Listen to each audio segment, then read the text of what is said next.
ano!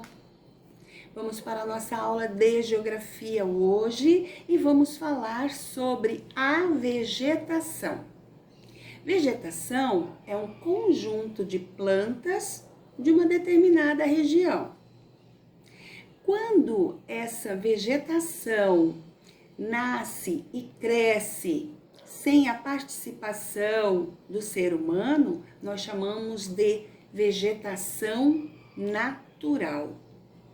No nosso país, existem diferentes tipos de vegetação e nós vamos ver as características de cada um deles, ok? Essa diferença, ela acontece por influência do clima, do relevo, do solo de cada lugar.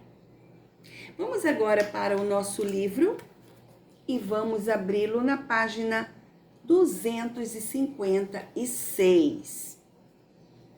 Vegetação natural é o conjunto de plantas e árvores que nascem e crescem naturalmente em uma região, sem ter sido plantadas pelas pessoas. As sementes são espalhadas pelo vento, pela água das chuvas e dos rios e também pelos animais. Os tipos de vegetação estão relacionados ao clima, ao relevo e ao tipo de solo de cada região. No Brasil, os principais tipos de vegetação do Brasil atualmente são as florestas, os campos, o cerrado, a caatinga, a vegetação pantaneira e a vegetação litorânea.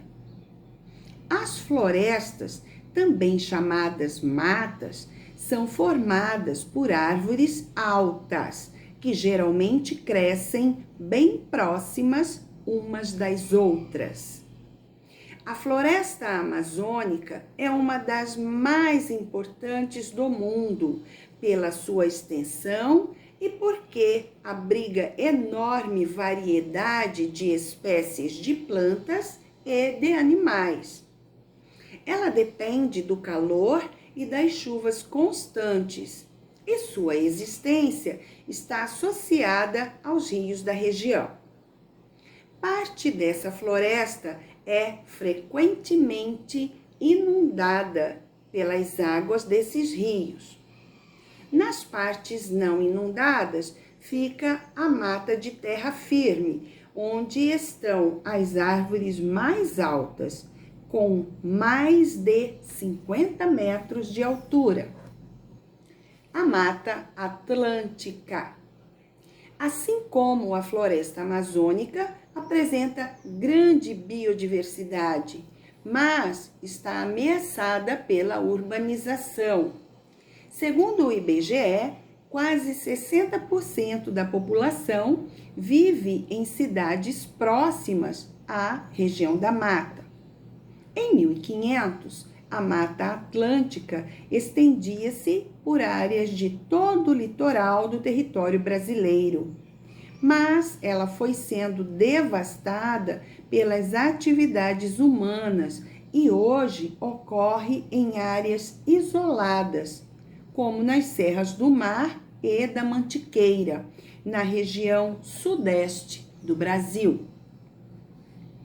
A Mata de Araucárias ou Mata dos Pinhais ocorre principalmente no sul do Brasil, onde há chuvas bem distribuídas ao longo do ano e as temperaturas são mais baixas. Como o próprio nome diz, nesse tipo de vegetação predominam as araucárias, árvores grandes que chegam a 50 metros de altura, com folhas estreitas e duras, que crescem em galhos bem abertos. Sua semente, o pinhão, é comestível.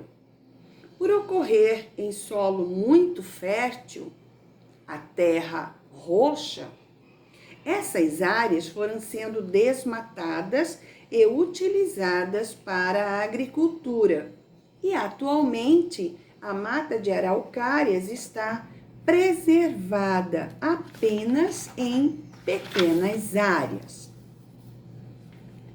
A Mata dos Cocais é constituída de palmeiras, como predominância do babaçu e, em menor ocorrência, da carnaúba, dos quais são extraídas matérias-primas para a produção de óleo, cera, sabão e fibras, por exemplo.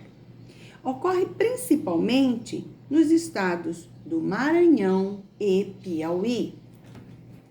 Campos ou pampas é um tipo de vegetação formada principalmente por plantas rasteiras, como o capim e a grama. Às vezes, aparecem algumas árvores isoladas perto de rios ou riachos. Trata-se de uma vegetação típica do sul do Brasil, que se desenvolve em áreas planas. Atualmente, grande parte dos campos originais foi substituída por plantações ou pastagens. É preciso atenção para distinguir os campos naturais daqueles que foram plantados depois da derrubada da mata original, para servir de pasto para o gado das fazendas. O cerrado. O cerrado é formado por campos, arbustos e árvores baixas de tronco retorcido e casca grossa, que crescem afastadas umas das outras. Em algumas áreas, a vegetação pode se tornar mais densa, com aspecto semelhante ao de uma floresta. O cerrado ocupa extensas áreas da região central do Brasil e contribui para a proteção dos recursos hídricos, rios, córregos e águas do subsolo, abundantes nessa região. Há grandes áreas de cerrado ameaçadas pela expansão da agricultura e da pecuária. A caatinga ocorre na região de clima semiárido do Brasil. É formada de arbustos e pequenas árvores, em geral com folhas pequenas e espinhosas, que ajudam as plantas a reter melhor a água necessária para a sua sobrevivência nos períodos de seca. Há também algumas espécies de plantas que armazenam água em seu interior e são usadas como alimento pelos animais dessas regiões, servindo em épocas mais secas como seu único meio de sustento. Os galhos secos e as poucas folhas que as plantas perdem durante a longa estação seca são próprios dessa região, onde quase não chove. E agora vamos falar sobre a vegetação do Pantanal, que é a vegetação do lugar onde nós estamos morando. A vegetação do Pantanal ou vegetação pantaneira é constituída por diversas formações vegetais, campos, cerrado e floresta. Ocorre exclusivamente na planície do Pantanal, localizada na região centro-oeste do Brasil. Por 3 meses do ano, na estação das chuvas, a maior parte das terras permanece coberta pela água que transborda dos rios. Nela vivem inúmeras espécies de animais. Atualmente, a área vem sendo afetada pela criação de gado, pela exploração mineral e pela contaminação por agrotóxicos utilizados na agricultura. A vegetação litorânea brasileira é composta de restingas e manguezais, ou mangues. As restingas são um tipo de vegetação formado por gramíneas, arbustos e pequenas árvores adaptadas ao solo arenoso. Elas foram quase totalmente destruídas pela ocupação humana, mas ainda existem áreas preservadas, algumas utilizadas para estudo.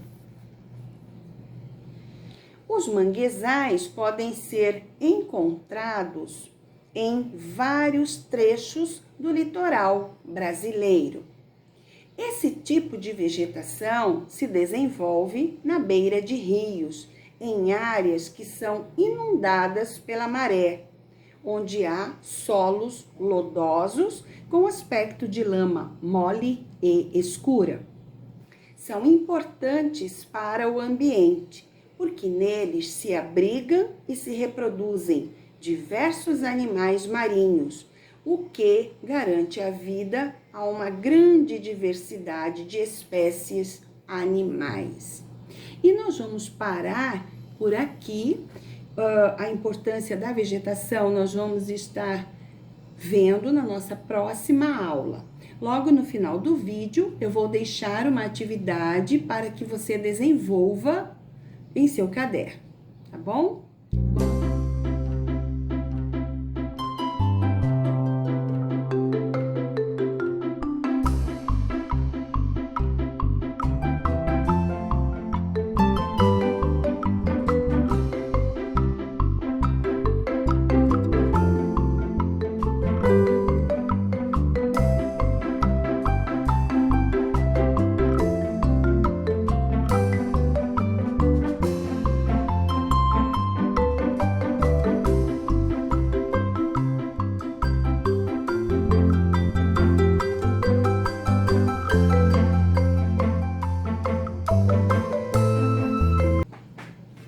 Crianças, vamos agora para a nossa aula de arte. Hoje nós vamos aprender uma nova técnica de pintura, bem legal, chamada pontilhismo. Na página de número 55, você vai, com suas canetinhas coloridas, fazer vários pontinhos dentro das imagens. Os pontinhos, eles precisam estar bem próximos um do outro para dar o efeito de pintura, ok? Use as cores que você desejar. E na página de número 56, você tem, de um lado, alguns instrumentos musicais. Do outro lado, você tem um espaço para você desenhar um instrumento musical que mais lhe chamou a atenção dentro desses que estão aí. Agora, você também pode desenhar aquele instrumento musical que você mais gosta, que você mais se identifica com ele, tá bom? Divirta-se. Tchau, tchau.